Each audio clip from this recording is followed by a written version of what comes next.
todas y a todos, muy buenas tardes. Es un gusto estar esta tarde tan especial. Hoy es 25 de noviembre, hoy es el Día Internacional de la Eliminación de la Violencia contra las Mujeres.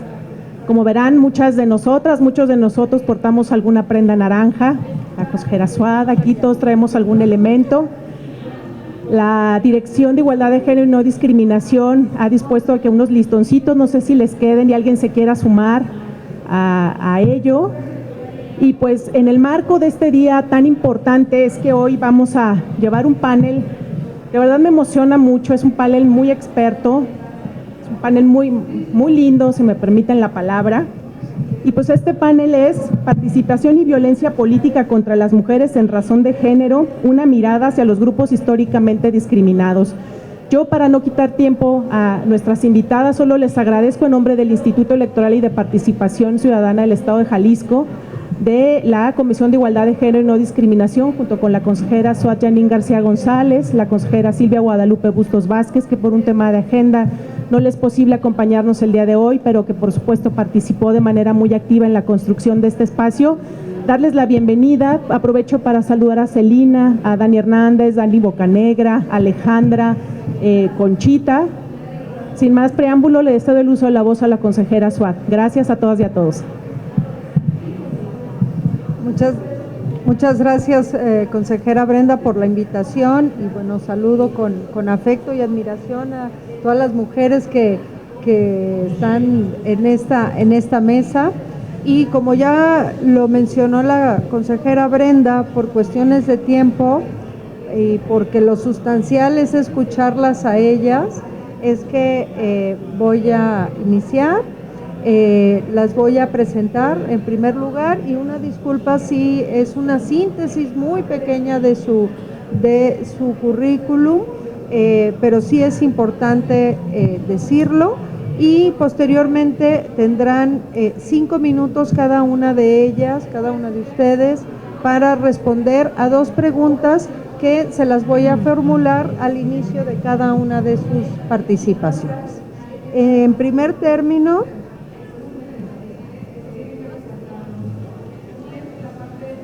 presento a Daniela Bocanegra Toledo.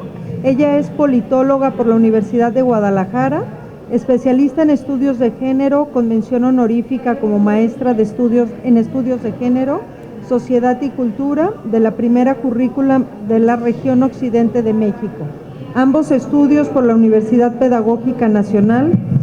Especialista en derechos humanos, no discriminación, modelos de ciudad con enfoque de seguridad humana, democracia ciudadana y transparencia, desde la perspectiva de género y grupos prioritarios. Forma parte del personal certificado de la red Conocer para brindar atención de primer contacto a mujeres víctimas de violencia y es coordinadora de investigación del equipo de diseño y aplicación de modelos y rutas integrales de atención de violencia familiar y de género desde los gobiernos municipales. Bienvenida, Daniela. Ahora voy a presentar a Alejandra Aceves. Ella es una mujer autista con diagnóstico tardío, con AACC y con TDAH, activista de la divulgación del autismo, es licenciada en Administración de Empresas y máster en Trastornos del Neurodesarrollo por el IESP de España, diseñadora de joyería, consejera de la Cámara de Joyería y creadora de viñetas que narran historias cotidianas. Es autora e ilustradora del libro Yo, autista, y del cuento Mateo, el tiranosaurio autista, y es conferencista internacional. Muchas gracias, Alejandro.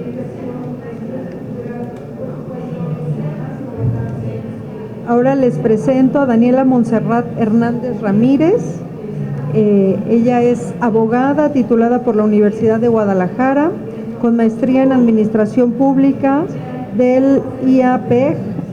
A lo largo de su carrera ha desarrollado roles significativos en el sector público y diversas áreas profesionales.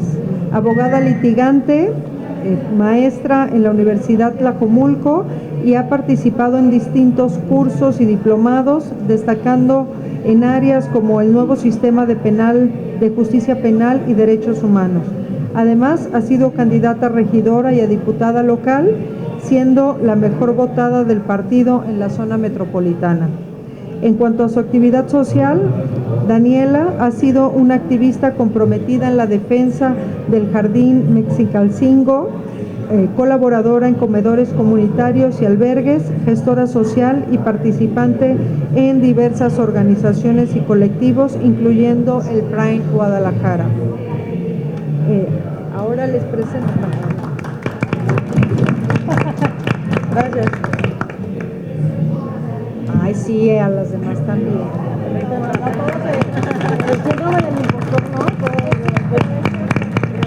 Está bien que tengamos poco tiempo, pero mucho reconocimiento. Celina Vázquez Martínez, ella es licenciada en contaduría con una destacada trayectoria, ha ocupado roles clave donde lideró la alineación de programas sectoriales, la preparación de presupuestos y la gestión de apoyos para diversas necesidades en comunidades indígenas. Su labor como encargada del despacho de la Comisión Estatal Indígena se destacó por la activación de programas sociales y la organización de eventos, como el primer torneo estatal deportivo de etnias y la colecta de juguetes Regala una Sonrisa.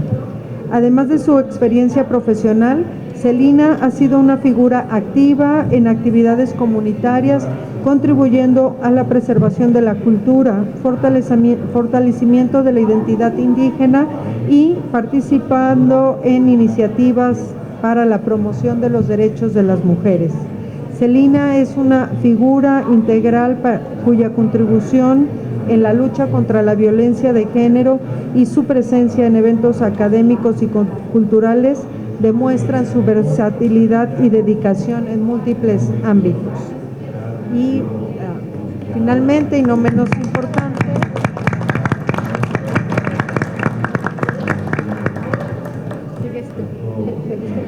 presento a María Concepción Bautista Valdés. Ella es originaria de la comunidad de Santa Catarina, Cuescomatitlán, municipio de Mezquitic, Jalisco. Es licenciada en Pedagogía por la Universidad Pedagógica Nacional y en Derecho por la Universidad de Guadalajara. Fundadora de la Escuela Primaria Intercultural Bilingüe, Xahue Uweni, espero haberlo dicho bien, Conchita, donde también fue docente, también fue promotora regional indígena de la Comisión Estatal Indígena en el municipio de Colotlán, Jalisco. Actualmente es presidenta de bienes comunales de la comunidad de Santa Catarina, Cuescomatitlán, en el municipio de Mezquitic, siendo la primera mujer en ostentar la presidencia de bienes comunales de dicha comunidad. Muchas gracias y bienvenidas.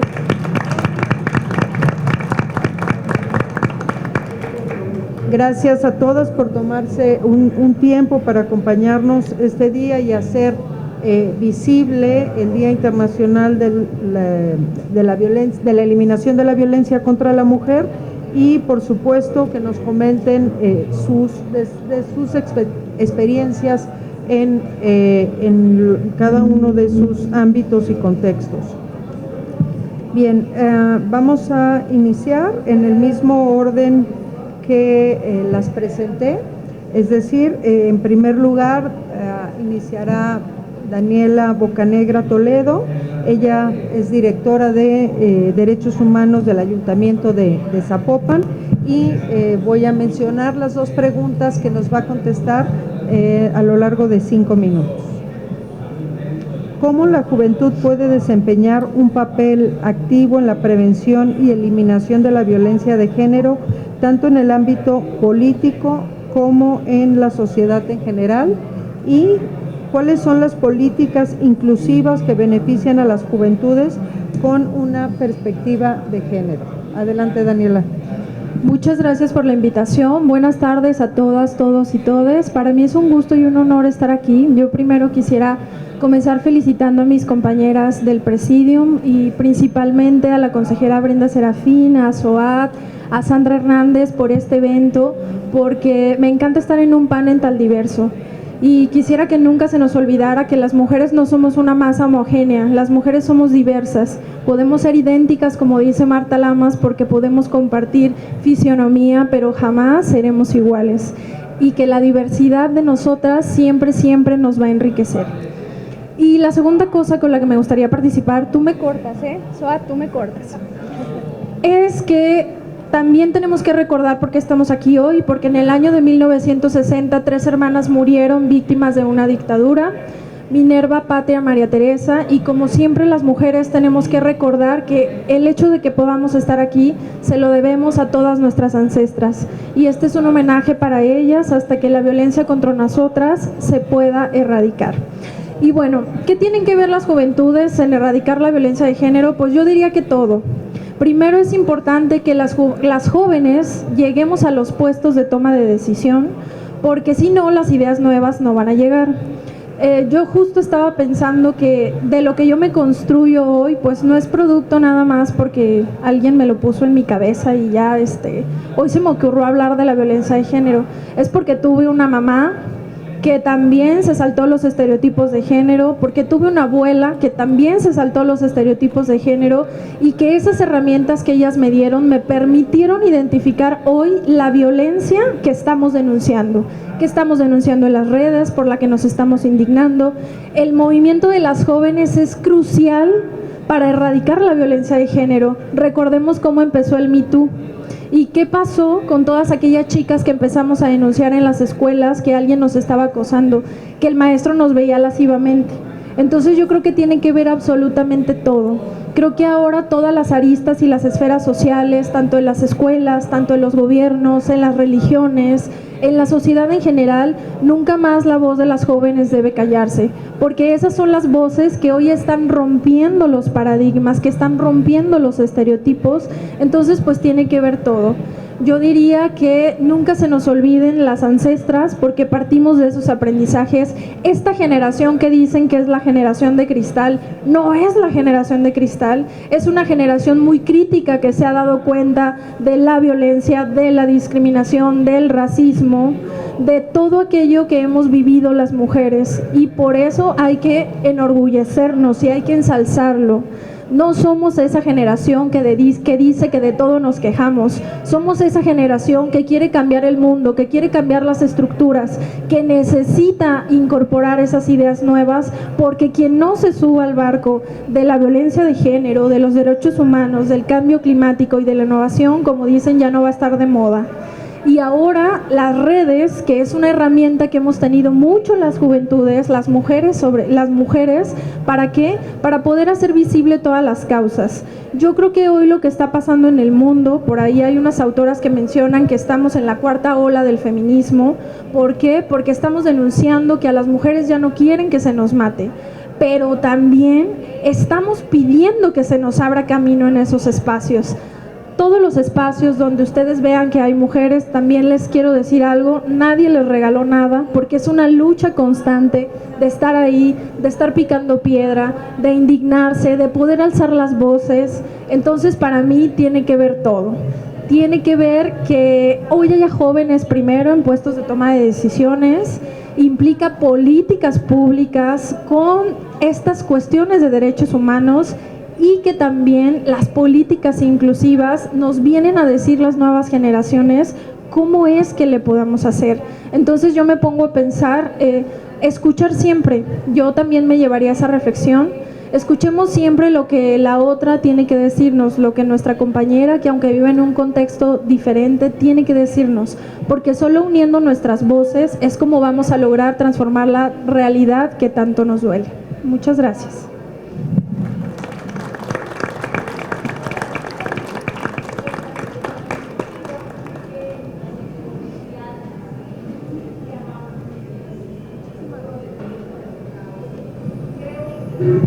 Muchas gracias, Daniela, por tu participación. Entiendo que la segunda pregunta la vas a responder en una segunda ronda. Perdón. Bien, ahora toca el turno a Alejandra Aceves.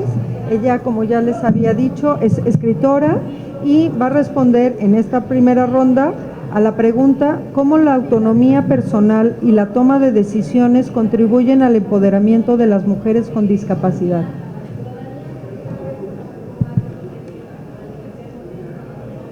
Soy Alejandra Aceves y soy autista de diagnóstico tardío. Esto es, apenas hace 5 años y medio me enteré que era autista. Según Spectrum Institute Disability, el 70% de las mujeres con discapacidad ha sufrido algún tipo de abuso. La autonomía con las personas que tenemos algún tipo de discapacidad se relaciona positivamente con nuestra calidad de vida, con nuestra empleabilidad, con nuestra vida independiente y con nuestro progreso. En personas con discapacidad ocurre algo que se conoce como la indefensión aprendida. ¿Qué significa? Que cuando eres pequeñita empiezas a sufrir abuso y no tienes manera de defenderte. Y esto te va haciendo con que en el futuro sigas pensando que no puedes defenderte. Existen también las discapacidades invisibles. Son estas que no se notan, como puede ser fibromialgia, endometriosis, fatiga crónica, lupus, artritis, sordera, que tampoco se nota. Y muchas veces nosotros, por falta de educación o por desconocimiento, lo que hacemos es, por ejemplo, si vemos a alguien en el camión, a una mujer que se ve saludable y joven, sentada, cuando vemos a un viejito que está de pie, la volteamos a ver muy feo, porque estamos imaginando que esa persona que se ve saludable no está cediéndole el asiento. Y yo creo que esto es algo muy común que nos sucede, sin ponernos a pensar que esa persona puede tener una de estas discapacidades invisibles. También es importante mencionar que la educación, que está comprobado que la educación y el conocimiento sobre discapacidades hace a todas las personas más sensibles, más amables y más tolerantes con quien sí tiene discapacidad. Vamos a suponer, yo no sé cómo es el autismo y entonces pienso que si esa persona que está en el podium hablando relativamente bien no puede ser autista, y esto nos hace que podamos ser groseros con esa persona porque tenemos estereotipos. O sea, pensamos que un autista solamente puede estar en un rincón sin ver a los ojos y moviéndose y columpiándose. Entonces, para mí, lo más importante que tendríamos que hacer es educar desde la infancia temprana sobre las diferentes discapacidades, porque de esta manera podríamos hacer un mundo más amigable y más amable.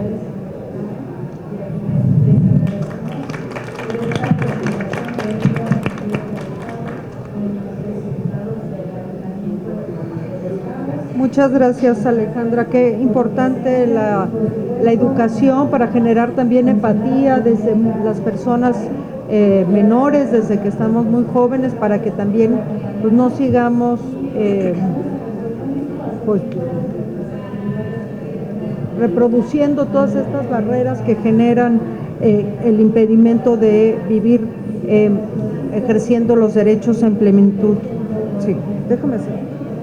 Bueno, ahora toca el turno a Daniela Montserrat Hernández Ramírez. Como les decía, ella fue candidata a diputada y va a responder a la pregunta: ¿cómo la identidad de género y la orientación sexual intersectan con otros factores para aumentar la vulnerabilidad de las mujeres LGBTTIQ+ frente a la violencia? Adelante, Muchas gracias. Al igual que todas mis compañeras aquí ponentes, yo me siento muy agradecida y privilegiada de estar aquí, de aprender, porque yo no me siento la experta en el tema, sino son de ustedes, y me voy a llevar mucho aprendizaje, no tengo duda de ello.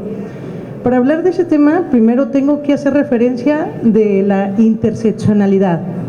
¿Por qué se tiene que hablar de ella? Porque son los factores que también nos hacen más vulnerables y por los cuales también se llevan discriminación.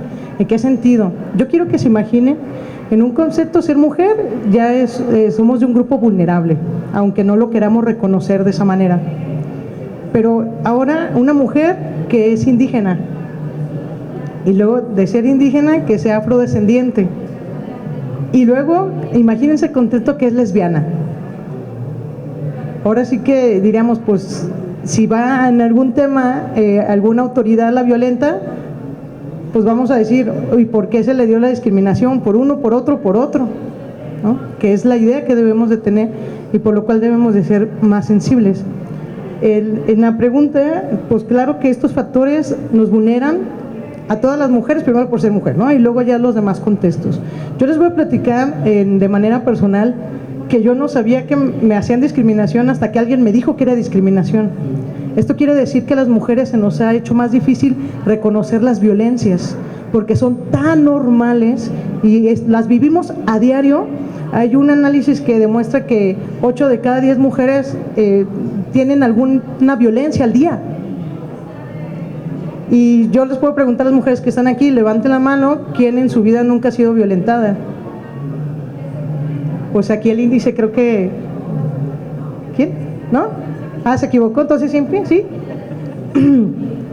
De muchas maneras, no solamente las que conocemos que son a golpes o que son las psicológicas, las económicas, porque hubo muchas violencias que durante tanto tiempo ni siquiera se nombraron y al no nombrarse pues era menos posibilidades de identificarlas. Y en ese sentido hay estudios que se muestran que hasta ahorita hay 52 tipos de violencias que se nombran y muchas más que todavía ni siquiera se habla de ellas. Yo me siento una persona, la verdad, muy privilegiada porque yo he sentido que no he vivido discriminación en mi vida, más que una vez que no me dejaron entrar a un antro. Pero yo fui presidenta de mi prepa, en Prepa de Jalisco, la primera mujer en el turno de la mañana. Y si algunos, a lo mejor de los que pasan, diría, ¿es mujer o es vato? Entonces, eso es a lo que nos vivimos las mujeres lesbianas, que somos más orientadas a vernos nuestra expresión de género más masculina. Pero en la prepa yo gané por más de 1000 votos de diferencia en el turno de la mañana. Y si así piensan, pues antes me vestía pelito, pero súper cortito y la ropa más aguadita, o sea, en un contexto menos formal. Y llegué a ganar algo que yo no lo creía. Yo me metí a la política estudiantil porque me invitaron y dije, pues no tengo otra cosa que hacer, pues vamos a entrarle. Y cuando gano, pues me doy cuenta realmente del cambio que podría hacer y que hubo muchos profesores que me apoyaron. Pero luego tenemos, como les decía, el síndrome del impostor, que no nos creemos que también podemos llegar y que no nos creemos todos los avances que hemos tenido. Porque yo sí tuve una amiga muy cercana que me decía, güey, es que tú no puedes, es que tú no vas a llegar, y era de mis mejores amigas. Y ella me hizo una pregunta que muchos años me la estuve haciendo, ¿qué van a pensar de ti cuando te vean? Y yo, pues que soy yo, güey. Pero ella se refería a que me veía masculino siendo mujer.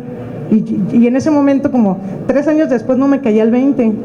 Cuando me invitan a ser candidata suplente a regidora, que me habló el gobernador de en ese momento, yo estaba impactadísima y segura que yo, o sea, yo que tengo que no tienen las demás que puede ser. Y luego me invitan a ser candidata a regidora titular y me sorprendí aún más, dije, ay, ahora soy titular. Cuando se me da la oportunidad de ser candidata a diputada, realmente sí quería y no quería. Sí quería porque era intención y luego ya dije, ay, no les voy a hacer la chamba.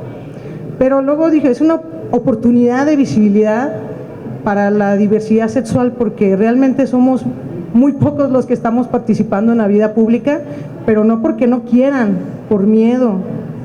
Ya acabamos de pasar el suceso del magistrado Uciel, que quiso romper los techos de cristal, que los rompió porque nos dio una visibilidad real. ¿Y qué pasó? Que era tanta su imagen, tanta revolución que estaba logrando que más grupos estaban haciendo más visibles y lo asesinan.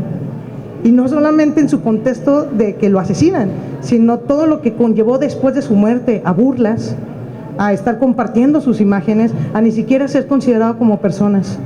Entonces, yo creo que primero debemos de tener un contexto más de capacitación en que nos consideren a las personas de la diversidad como personas en una perspectiva ya no tanto de género, yo creo que primero de derechos humanos y luego como personas y luego y ahora sí, cada quien en su entorno. Que si bien yo no he vivido discriminación que yo considere que sea discriminación, sí la he visto en otros compañeros dentro de la misma población de la diversidad. Entonces, externamente hay muchos que hasta sus familias los abandonan y en ese contexto no hay las herramientas suficientes para salir a la vida pública. Gracias.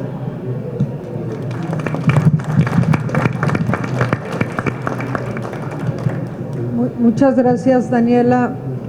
Ahora que lo mencionas, yo en repetidas ocasiones en diversos foros he dicho que no hay mujer que no haya o que hayamos sufrido violencia, y quien diga lo contrario es porque no sabemos lo que es.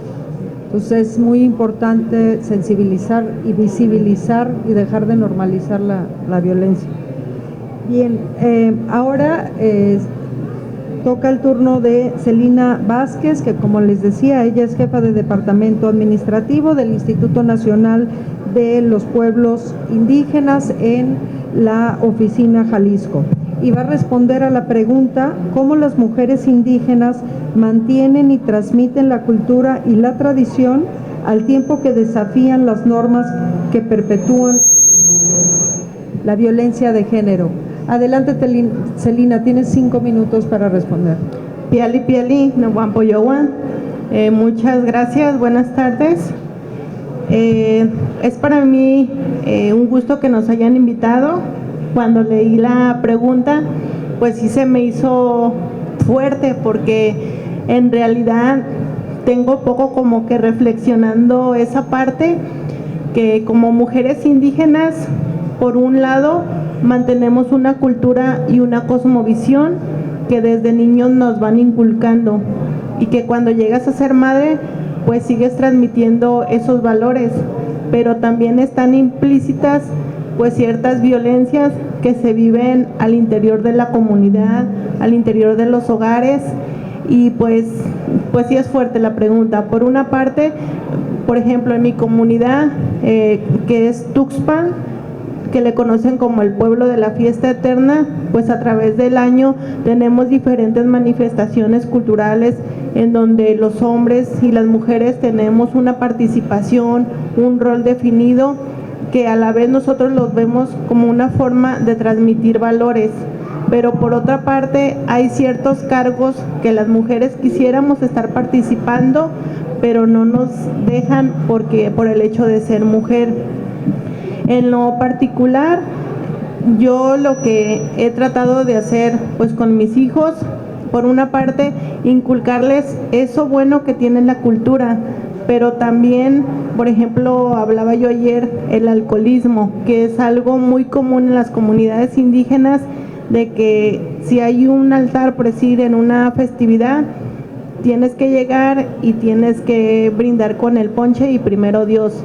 Entonces, en la celebración a lo mejor es tolerable, pero ¿qué pasa cuando ese primero Dios o ese traguito de ponche, de alcohol, de cerveza, trasciende los días de la ceremonia, los días de la festividad, y se vuelve un alcoholismo? Entonces es cuando las mujeres ya estamos el fin de semana, que es cuando ya hay dinero, esperando a que tu marido pues no llegue, a que tu marido a lo mejor te pueda golpear, a lo mejor a que ni siquiera ya traiga un peso en la bolsa, y que tú tengas que buscar los medios para cómo sostener a la familia.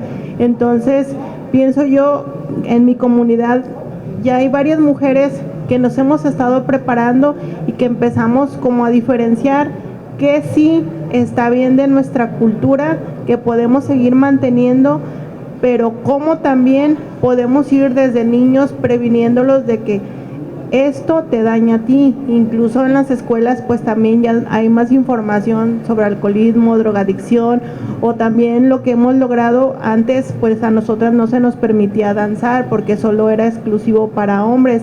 Ya es uno de los logros que hemos tenido, que ya también mujeres pueden danzar, porque es una forma de sentir también desde nuestra cosmovisión y de hacer como un agradecimiento pues a nuestras deidades. Entonces creo que, por ejemplo, la lengua, el hecho de que se siga transmitiendo la lengua es también uno de los factores fuertes que nos dan identidad y que por supuesto se va a seguir transmitiendo, porque trae toda una herencia viva que se sigue transmitiendo generación tras generación. Entonces sí creo que en las comunidades hay mucha tarea que hacer, mucho que empezar a discernir sobre lo que sí podemos seguir conservando y transmitiendo y qué es lo que podemos ir erradicando para buscar un mejor porvenir y una mejor convivencia en la comunidad. Sería todo. Gracias.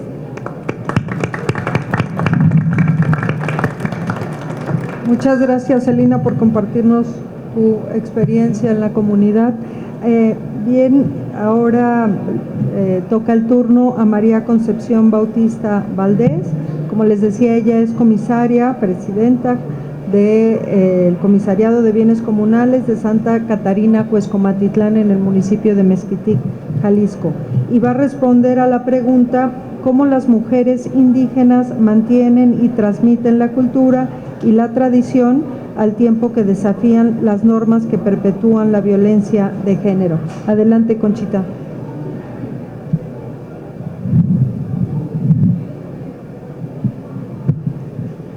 Muy bien, muy buenas tardes a todas, todos. Primeramente agradecer la invitación que me hicieron, es un honor estar aquí con ustedes, compartirles un poco de mi comunidad, de las experiencias que he vivido y de lo que he visto, ¿no? ¿Cómo mantenemos, por ejemplo, la cultura y las tradiciones? Pues desde nuestros ancestros nos dejaron un legado de muchas tradiciones y muchas, por ejemplo, costumbres que, por ejemplo, han sido como ceremonias y varias actividades que hacemos. Por ejemplo, conservamos todavía nuestra lengua, que es parte de la cultura, y eso se transmite pues practicándolo, hablándolo, y no lo podemos dejar y tenemos que preservarlo y conservarlo. Al igual nuestra indumentaria, por ejemplo, lo conservamos también, y las mujeres son las que nos encargamos pues de elaborar todo a mano. Hay algunas que pues ya utilizan como máquinas de coser para elaborar la indumentaria pues. Y por ejemplo, sobre las prácticas también de la cultura, pues se aprende y se practica siempre. Por ejemplo, las mujeres, como lo comentaba la compañera Celina, las mujeres se dedican ciertas labores para las mujeres, y los hombres con los niños, por ejemplo, como que les transmiten ciertas tradiciones, ¿no? Como por ejemplo, el hombre puede ir a la leña, a la cacería y así, y la mujer, por ejemplo, a lo mejor a realizar como el tejuino y otras actividades, ¿no? Entonces se sigue manteniendo y se sigue conservando por lo mismo, porque los seguimos manteniendo y practicando en nuestras comunidades. Y pues a veces con la autonomía que nos dan y los derechos que tenemos, por ejemplo, desde las reformas, pues sí hay unas controversias, porque dicen ¿por qué la autonomía y por qué los derechos? Y entonces hay ciertas controversias que se practican en la comunidad, pero a la vez son como violentadas esos derechos. Pero también como les digo, que hay controversias y en la ley dice diferente, y entonces ya como se siguen practicando desde antes las creencias que se tienen, por ejemplo, las labores de una mujer y las labores de un hombre, hay una gran diferencia, y entonces Y yo digo que sí hay cierta discriminación y violencia al respecto, porque ahora con los derechos de la mujer pues no podemos hacer muchas cosas, porque como si la misma ley nos coartara nuestros derechos, porque a la vez nos da autonomía e igualdad, y entonces entre igualdad y el hombre pues casi no se ejerce en la comunidad, pero es porque tenemos ciertas culturas y ciertas creencias que en la comunidad pues es diferente, como comunidad indígena.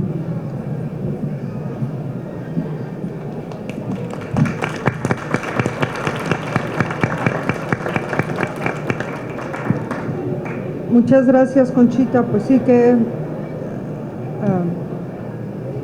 importante ya identificar, además de cómo van pues transmitiendo, incluso cómo de generación en generación, cómo pues hacer su vestimenta, su indumentaria, pero esta otra parte negativa de que aún cuando digas la ley me da igualdad, sin embargo en la comunidad en la realidad no se da. Bueno, es por ello importante seguir avanzando. Bien, vamos a pasar a la segunda ronda. En esta, de nueva cuenta, inicia Daniela y va a responder a la pregunta: ¿cuáles son las políticas inclusivas que benefician a las juventudes con una perspectiva de género? Bueno, yo quiero platicarles un poquito de lo que hacemos en Zapopan y partiría de una frase que nos gusta mucho a quienes trabajamos los temas de las mujeres, que es: lo personal es político. Eso quiere decir que las políticas no funcionan si no nos impactan de manera personal y no sirven en nuestro cotidiano, o sea, en nuestro día a día. Algo que no nos beneficie en nuestro quehacer diario, entonces no funciona. Desde ahí tenemos que partir. La Dirección de Derechos Humanos de Zapopan se crea el día 1 de octubre del año 2021. O sea, vean cuántos años tenemos con esta dirección. Esta dirección, como bien ya lo comentaba mi compañera Dani, trabaja bajo el principio de interseccionalidad.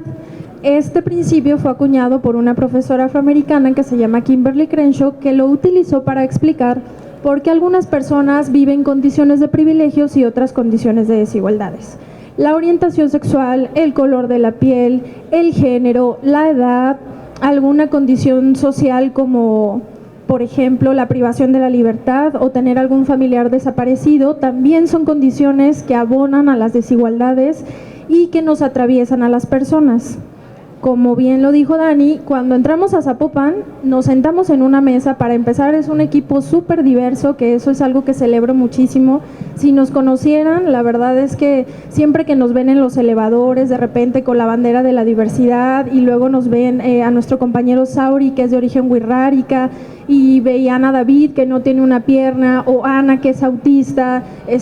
Bueno, somos un equipo bien diverso y me parecía como muy curioso que cuando íbamos a los eventos la gente se nos quedaba viendo, ¿no? Entonces decían así como: ¿quiénes son ustedes? Entonces, lo primero, eso que les dije al principio de lo personal es político, quiere decir que las personas que deben de hacer las políticas públicas que van a beneficiar a la inclusión son quienes vivimos las desigualdades, porque si no, lo que sucedía, me acuerdo mucho de un foro de lactancia donde estaban puros hombres hablando de qué políticas van a beneficiar a las mujeres en su lactancia, y era como: por favor, qué incongruencia. Entonces, lo primeritito es escuchar a los grupos que vivimos las desigualdades, y después de eso, escuchar. Ese ha sido otro de las cosas que hemos hecho en la Dirección de Derechos Humanos, todo el equipo, es escuchar qué queremos decir, qué querrá decir el movimiento de las mujeres, qué será aplicar una perspectiva de diversidad sexual, qué será comprender que eres de un pueblo originario. Todo eso es importantísimo, y hemos hecho ejercicios de inclusión que la verdad se nos rompe la cabeza porque estamos aprendiendo todo el tiempo.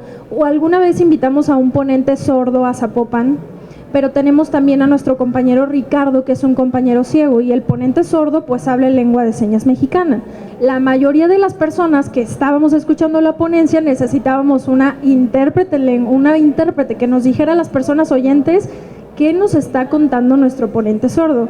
Pero luego Gabo estaba narrándole a Ricardo, que es ciego, como Ricardo, lo que están diciendo es esto, porque y luego Sauri decía como, bueno, yo no entiendo ciertas palabras en el español, porque pues es de una comunidad wixárika, entonces también a él había que explicarle. Y ahí tenemos como un cruce de intersecciones, un ponente sordo con muchas personas oyentes, con personas que son de pueblos originarios y también con una persona que le está narrando y describiendo, porque es ciega, todo lo que está sucediendo en el salón, ¿no?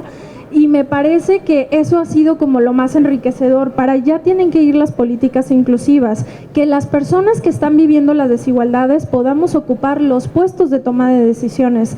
Es muy importante la experiencia y, como decía Enrique Bonaventura de Sousa, del sentipensamiento y de la ecología de los saberes, que me parece que eso también le ha faltado mucho a los gobiernos, a la Dirección de Derechos Humanos no, es que todos los saberes son válidos y creemos que solo las personas que tenemos un cierto rango de estudios, o sea, eso que dicen de licenciada o doctora, bueno, también tiene una connotación de colonización y también se nos ha hecho creer que esas personas son las voces que están validadas para hacer políticas públicas.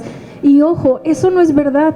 Creo que al mundo le hace falta muchísimo escuchar, porque justo lo que dice la ecología de los saberes es que todos los saberes son válidos y que si nos sentáramos a poner en horizontal nuestros saberes, podíamos saber como este tipo de perspectivas y este ejercicio que estamos haciendo hoy, saber qué es lo que piensa mi compañera que está aquí a un lado y la que está más para allá y la que está a mi izquierda y ustedes que están enfrente de mí. Entonces, creo que para allá es donde va la inclusión. Como dicen por ahí, si nosotros le rascamos, que esto me encanta, siempre podemos hacer un espacio mucho más incluyente. La inclusión también tiene que ver con la infraestructura, es decir, cómo va a ser una persona con silla de ruedas para llegar aquí a la FIL. Entonces, yo hasta aquí me voy a quedar, perdón, pero muchas gracias y con mucho gusto después podemos platicar más. No sabes lo que me cuesta trabajo detenerte. No, al contrario.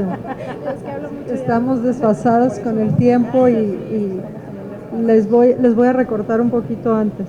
Bien, ahora toca el turno a Alejandra Aceves y va a responder a la pregunta: ¿cuál es la importancia de educar a la sociedad sobre la intersección entre discapacidad y género, desafiando estereotipos y promoviendo una mayor comprensión? Adelante, Alejandra. Volviendo a la educación, por los valores, las costumbres de muchas familias, se tiende a educar a los hijos como educaron los papás de esos papás a los hijos, diciendo, por ejemplo, es que el niño no va a lavar los trastes porque le toca a la niña, porque lavar los trastes no es cosa de niños. En Suecia me sorprendió saber que en las primarias se trata a los niños y a las niñas enseñándoles cosas como muy básicas y ambos tienen que hacerlas, por ejemplo, cambiar la llanta del coche o lavar los trastes.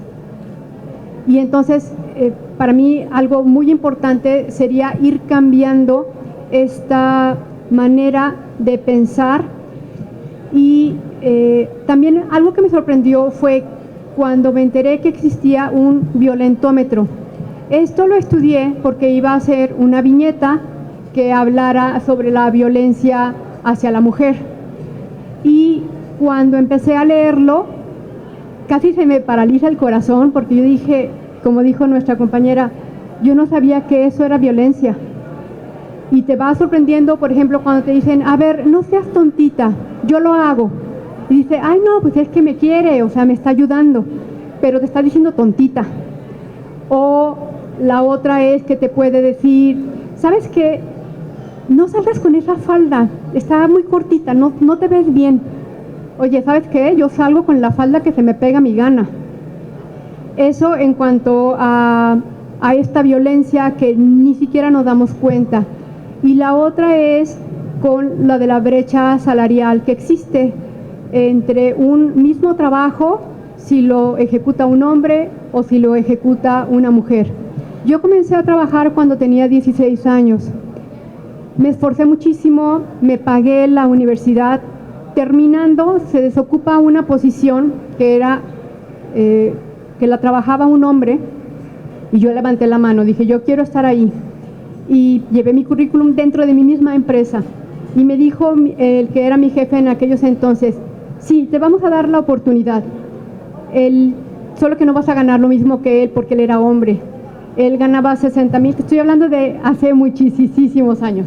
Él ganaba 60,000, a mí me dieron 40,000. Y yo dije, no me importa, yo lo que quiero es la oportunidad y que sepan que yo puedo estar en una posición de jefatura. Y esto no debemos permitirlo más. No porque alguien sea mejor que otro, sino porque no es justo. Y para terminar, yo quiero decir que debemos vigilar la violencia doméstica, debemos maximizar las voces de las personas discriminadas, debemos tomar en cuenta, como decía mi otra compañera, que si estás hablando de lactancia, debe estar una persona, mujer, que sepa de eso.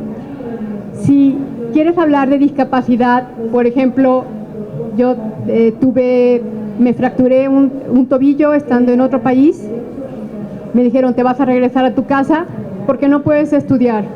Y yo, o sea, me fracturé el pie, no me fracturé como la humanidad. Pero fue muy difícil porque estábamos a menos 8 grados de temperatura, yo tenía que cargar mi abrigo, no podía llevar mi bandeja en el comedor estudiantil porque o cargaba las muletas o cargaba la charola. Cuando fui al baño, el baño de discapacitados tenía una palanquita que jalabas con el pie y yo, a ver, o sea, como, ¿a quién le preguntaron? O sea, es evidente que no le preguntaron a alguien que está en silla de ruedas o que está en muletas. O había letrinas y con todo el peso de mi humanidad yo tenía que bajarme hasta el piso y levántate. Era muy difícil. Entonces tenemos que considerar que si vamos a hacer políticas públicas para personas con discapacidad, tenemos que integrar a estas personas con discapacidad. Si vamos a hablar de las mujeres tenemos que estar adentro. Gracias.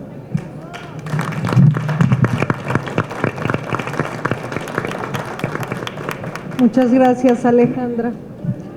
Ahora toca el turno a Daniela y va a responder a la pregunta: ¿cuáles son los desafíos que tienen las mujeres LGBTTIQA+ para acceso, apoyos y recursos cuando experimentan violencias de género? Les voy a hacer referencia para contestar esa pregunta muy rápida a un meme de Facebook, el que dice, ¿ustedes tienen accesos para apoyos? ¿Y ustedes tienen recursos? Esa sería la respuesta tangible. ¿Pero por qué? Porque yo creo que la mayoría de las mujeres que están aquí ni siquiera saben o no tienen conocimiento que hay acceso para poder erradicar la violencia, o que pueden ustedes denunciar cualquier tipo de violencia. Si haré el experimento, levante la mano, ¿quién sabe que hay estas herramientas? De la cantidad de foro que estamos. Y ahora, ¿cuántas saben que hay un recurso también? Entonces, el reto más grande sería el conocimiento, ¿no? Hacerles saber a las mujeres, hacerles saber a las personas de diversidad.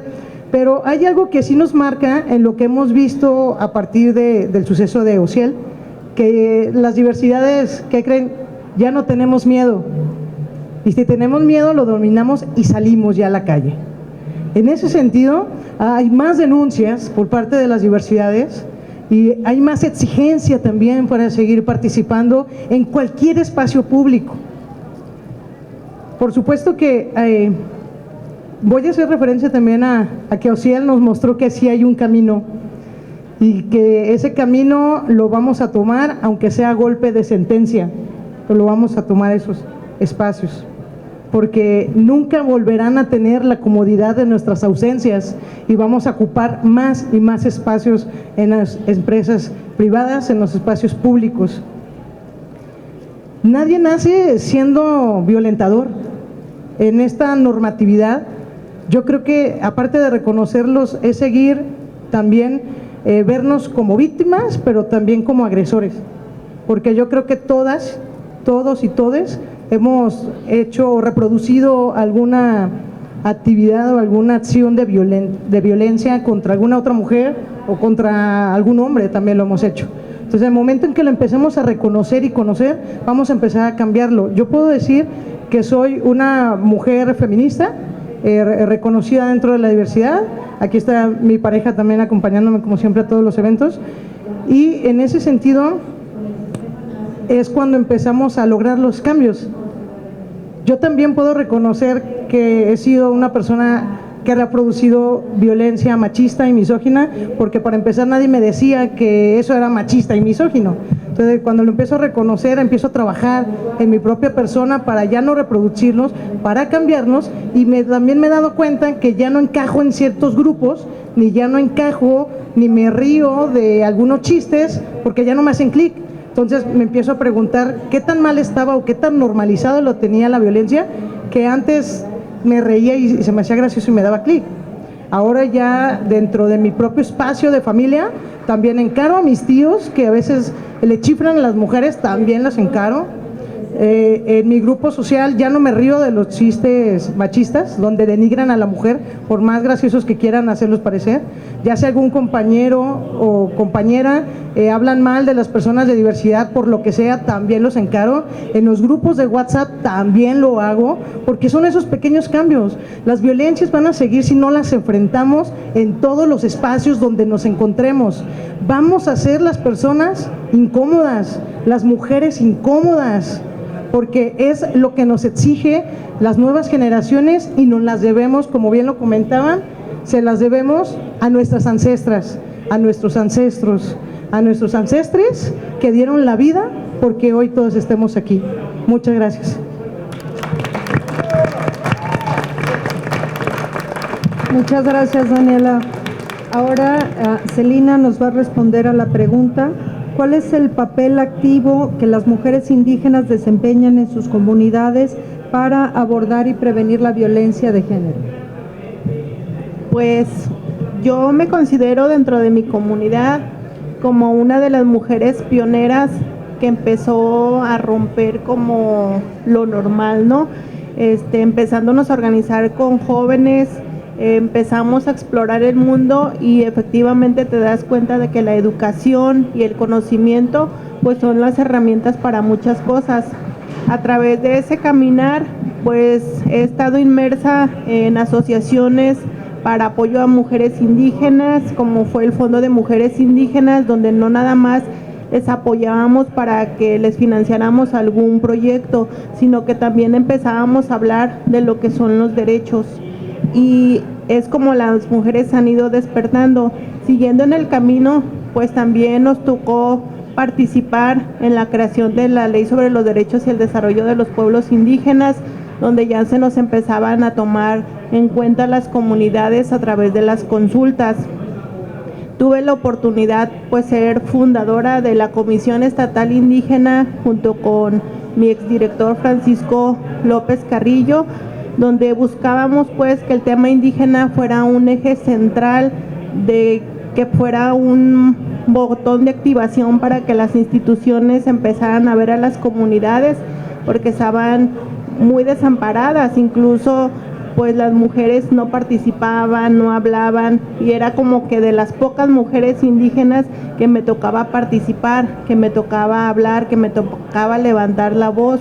En ese caminar veíamos tristemente que pues el tema indígena no les interesa, y como lo dijo en su momento el gobernador, para que el palo apriete para que la cuña apriete tiene que ser del mismo palo, y efectivamente lo vivimos por 2 administraciones, no se nos dotaba de un presupuesto, no teníamos programas propios, pero teníamos imaginación, empezamos a hacer transversalidad, empezamos a unir a más mujeres y hombres, y entonces mi inquietud fue siempre como que las mujeres se empezaran a preparar, que las mujeres empezaran a participar, y están en ese proceso. Muchas muchachas de comunidades indígenas ya tienen estudio, otras no tienen estudio, pero tienen la experiencia desde todas sus sus quehaceres, sus vivencias que han tenido a lo largo del recorrido de su vida.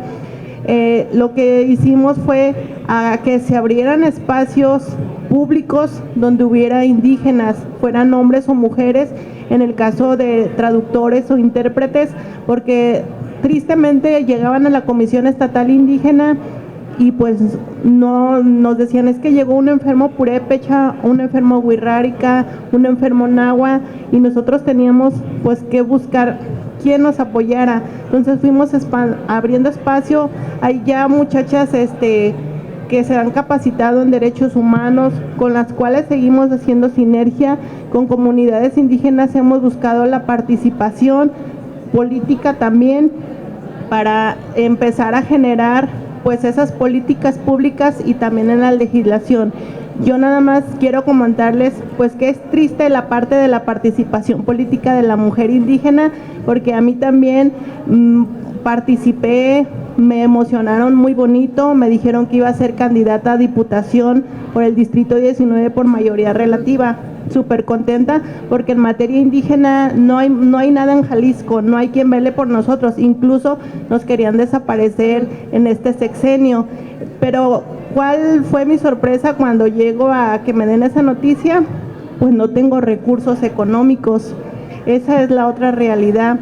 Y para una plurinominal pues luego nos echan a la colita y pues no nos alcanza. Entonces hay mucho por hacer en el tema indígena como mujer, y que no nos vean como un relleno, sino que nos vean como personas con necesidades, integrantes de una comunidad que también podemos aportar a la sociedad. Gracias. Muchas gracias, Celina. Por supuesto que hay mucho por hacer. Ahora toca el turno a María Concepción Bautista Valdés para responder a la misma pregunta. ¿Cuál es el papel activo que las mujeres indígenas desempeñan en sus comunidades para abordar y prevenir la violencia de género?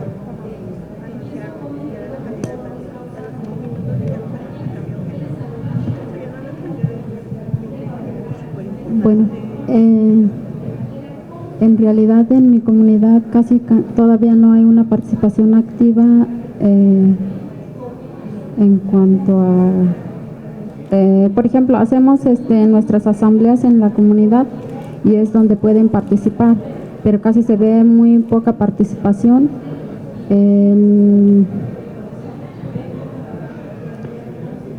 Porque siempre se acostumbra o están acostumbrados de que siempre participan la mayoría pues los hombres, ¿no? Entonces casi no hay participación política en mi comunidad. Pero también ya hay, por ejemplo, la base de la participación de las que muy pocas participan, pues es, por ejemplo, en la educación. Como ya han asistido, por ejemplo, han terminado sus estudios y han realizado, por ejemplo, ciertos talleres y, por ejemplo, ahora en la actualidad con mi cargo, pues he gestionado ciertos talleres y se han capacitado a mujeres y también algunas instituciones, tanto como el INPI y la CEI, pues han estado ahí ayudándonos con la participación por ejemplo, nos dan cursos o capacitaciones de los derechos y pues con eso se va abriendo más espacios o más participaciones en cuanto a la participación política, aunque por ejemplo no al 100%, porque pues si hablamos de participación política o de educación, de salud, de muchas cosas, entonces casi no hay mucha participación y no hay muchas también oportunidades que se nos puedan, por ejemplo en lo laboral, que no nos, como decían hace rato, pues estudias, terminas, pero pues al final de cuentas pues no te dan trabajo o por ejemplo batallas mucho porque también la distancia para estudiar y para encontrar un trabajo, bueno, igual hay una discriminación pues para, por ejemplo, para cualquier trabajo siempre te limitan, ¿no? Hay ciertas limitaciones, como por ejemplo si te dicen si te registras también en alguna candidatura o algo así, y casi allí no hay mucha invitación o mucha participación en cuanto a eso, porque no A lo mejor no sabemos el proceso o no sé en qué consiste, pero sí como que no hay mucha participación. Por ejemplo, ahora en la actualidad que tengo, que me dieron este cargo por primera vez, me tocó a mí el cargo de presidenta de bienes comunales, y entonces sí le estoy batallando un poco porque la mayoría de las personas siempre lo habían ocupado o lo han ocupado ese cargo, pues la mayoría de los hombres, ¿no? Y entonces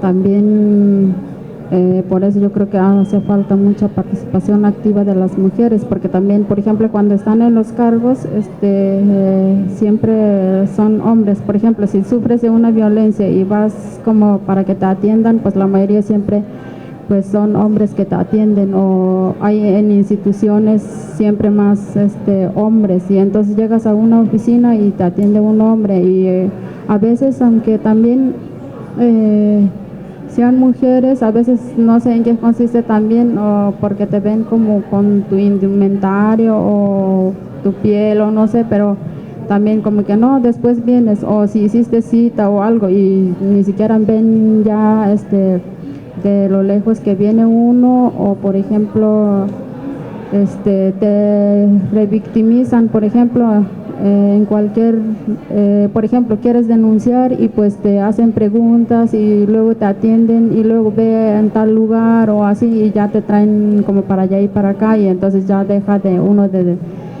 denunciar, o por ejemplo ya no, o le piden muchos requisitos que no los tiene, ¿no?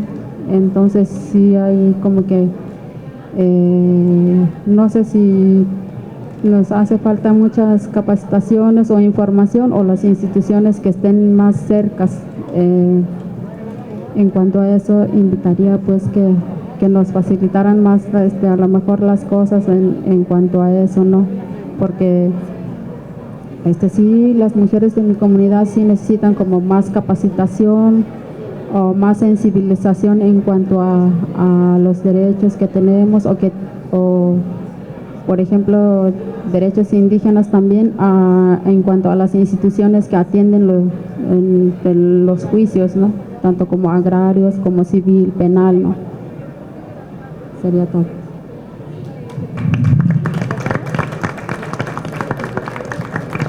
Muchas gracias, Conchita. Qué lamentable que se siga perpetuando este tipo de discriminación, y cuenta con el instituto para que vayamos a tu comunidad cuando lo necesites para dar esta capacitación que dices que se necesita sobre derechos. Bueno, por nuestra parte es todo. De nueva cuenta, Celina, Dani, Conchita, Alejandra, Brenda, muchas gracias por todo. Ya sigue el otro evento, entonces gracias por su participación.